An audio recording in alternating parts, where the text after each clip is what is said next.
Just to update the scriptures, we're talking about Naaman the Syrian today, who had leprosy. This morning's news, if it's authentic, reported that the president of Syria has COVID, or the symptoms of COVID. Noli novi sub soli, nothing changes, nothing's new under the sun, the scriptures say. So we know where Syria is, and we also know this whole region that was just visited by the Holy Father.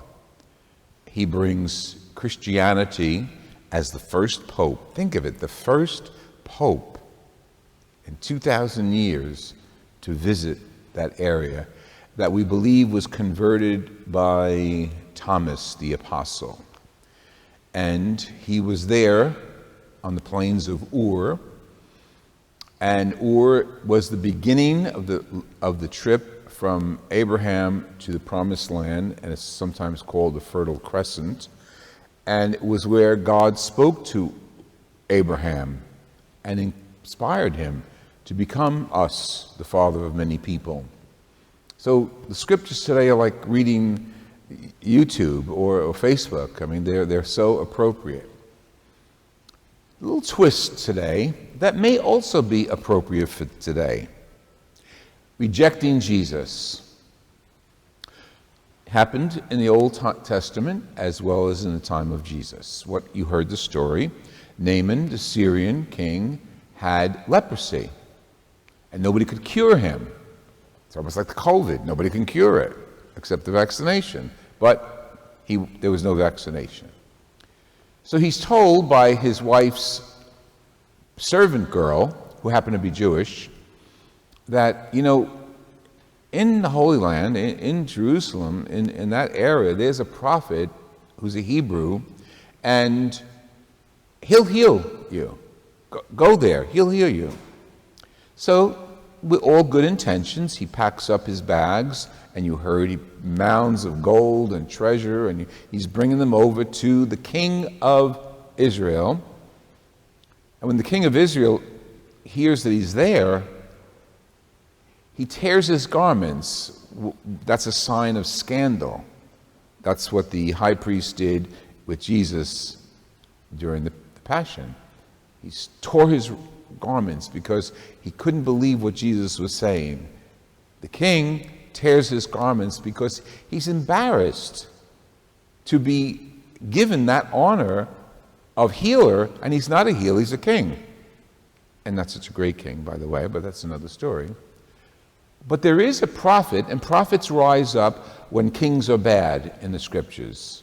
They're like the conscience of the people. And the prophet Elisha rises up, as Jesus mentioned in the gospel. All the people of Israel who had leprosy, Elisha cured none of them, but he cured an outsider, Naaman. Interesting.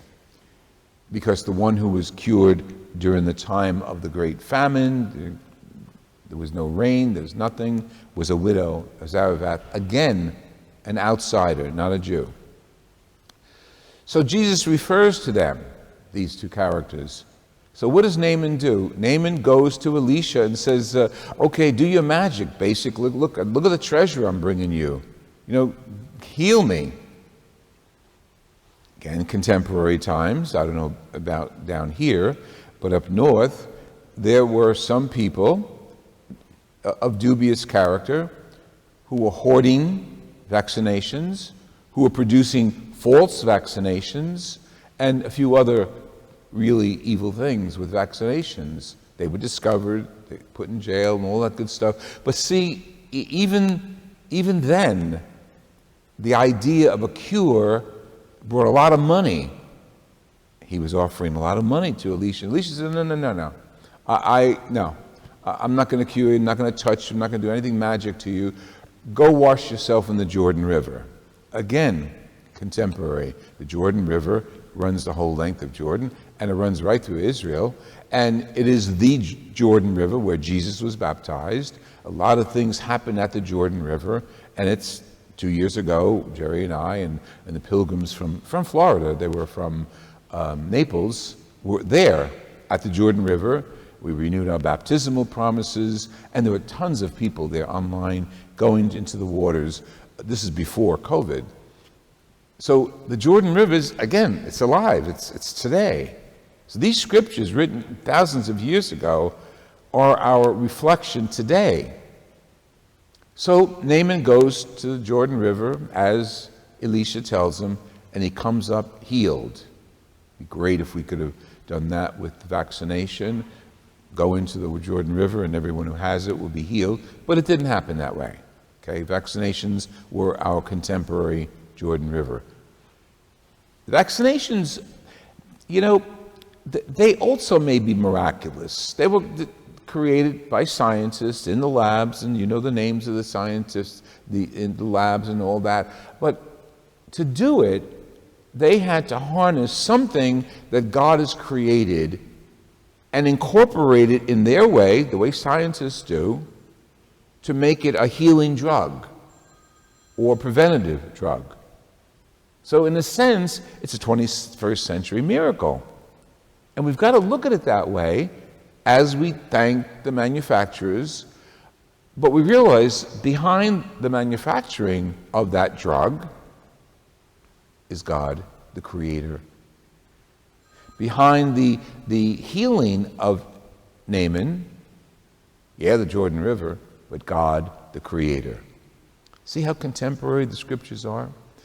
So he goes out and he praises God, and you don't hear it here, but what he does, he says, now I can understand that Israel has God, the only God. We realize that there was a polytheistic culture.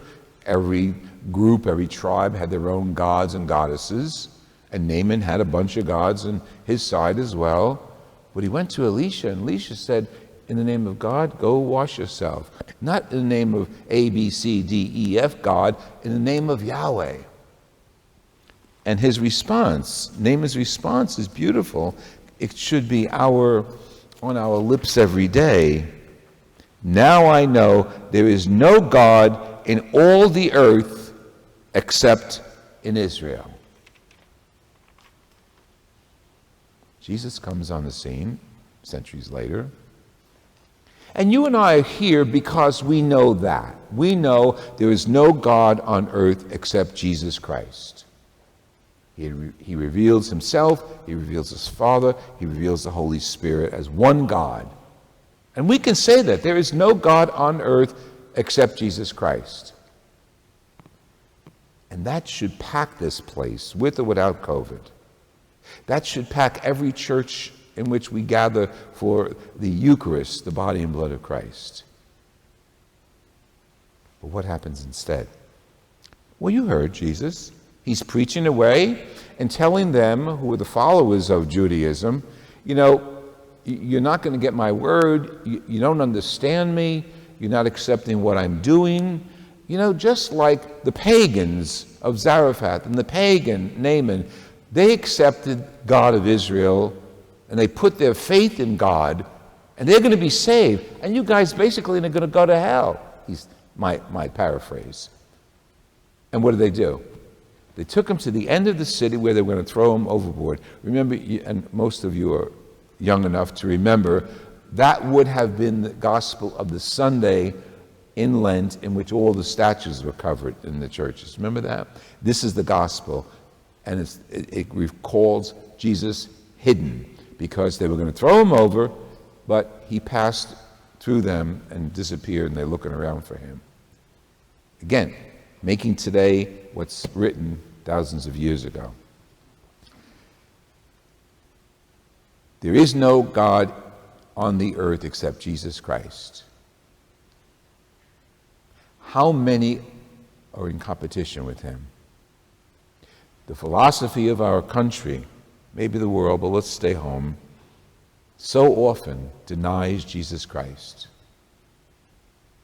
Society and the values society places in secular values denies Jesus Christ.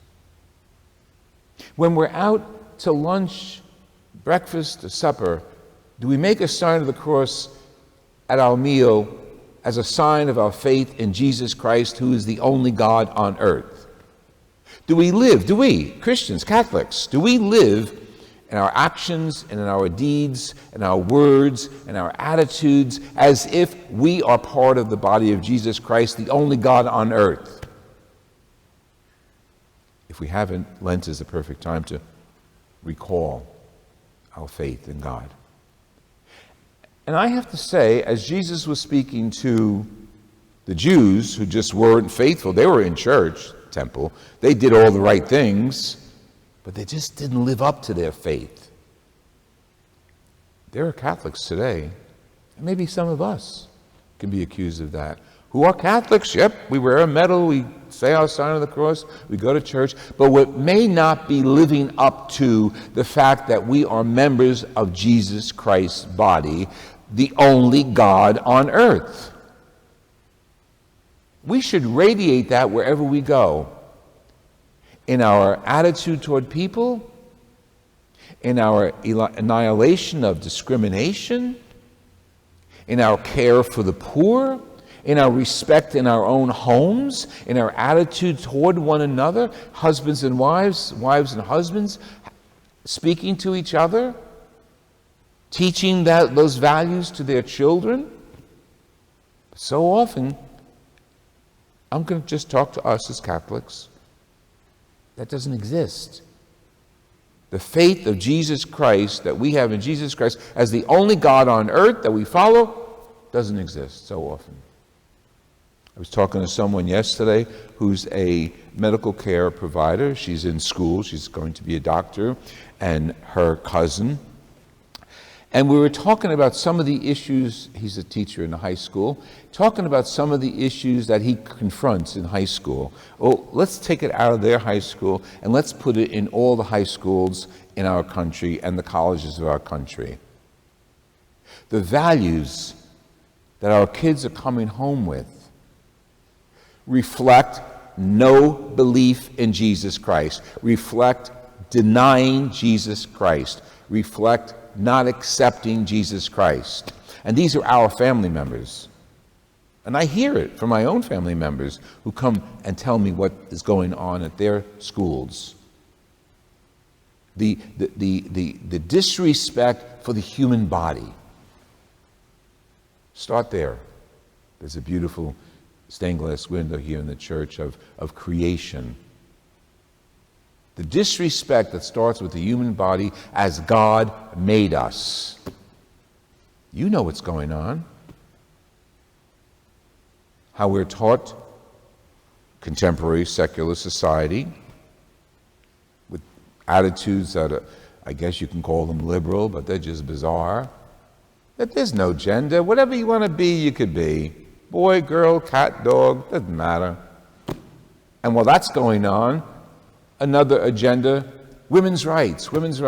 But we can make guys who become girls play on their teams. Women's rights? What is that? It's a complete annihilation of God's role in our country. And it goes on right through society. And these are secular leaders, but they're infiltrating. Their interest is infiltrating into our homes and our churches. And we've got to act as if we do believe that Jesus Christ is the only God on earth. People have to look at us as we get in our cars and leave church, and they have to see believers.